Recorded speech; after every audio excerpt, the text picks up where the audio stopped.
নমস্কার বন্ধুরা, আমি প্রতিমা কুকিং পেশেন্ট রেসিপিতে তোমাদের স্বাগত। আজ একটা নতুন রেসিপি নিয়ে হাজির হয়েছে। এটা একটু অন্য ধরনের রেসিপি, খুব অল্প টাইমের মধ্যে এটা বানানো হয়ে যায় কাঁচা সাবু আর কাঁচা আলু দিয়ে। তো এটা তোমরা একাদশী বা যে কোনো ব্রতে বানাতে পারো। এখানে আমি আলু নিয়ে নিয়েছি দুটো, আর একটু সাবু নিয়ে নিয়েছি, এটা আমি হালকা গরম কড়াইয়ে নেড়ে নিচ্ছি, হালকা লাল করে নিচ্ছি। আলুগুলো আমি ছোট ছোট করে কেটে নিয়েছি, আর এখানে আমি সাবু একটু পরিমাণেই দিয়েছি।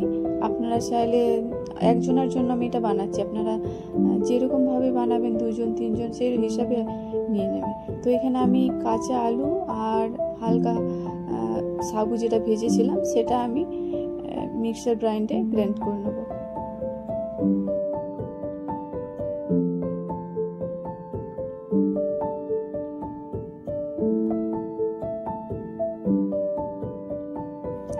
এখানে আমি 4টে কাঁচা লঙ্কা দিয়ে দিলাম।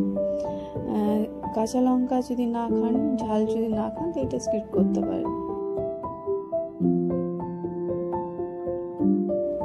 তো দেখুন, এটা পেস্ট হয়ে গেছে। আমি একটা পাত্রে এটা ঢেলেও নিয়েছি। এখানে আমি সন্দক নুন দিলাম স্বাদ অনুসারে।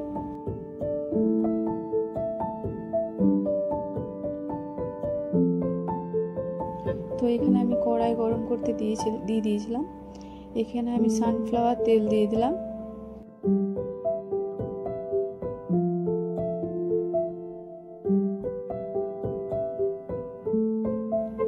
তো দেখুন, এখানে আমি সব বড়াগুলো ভেজে নিচ্ছি।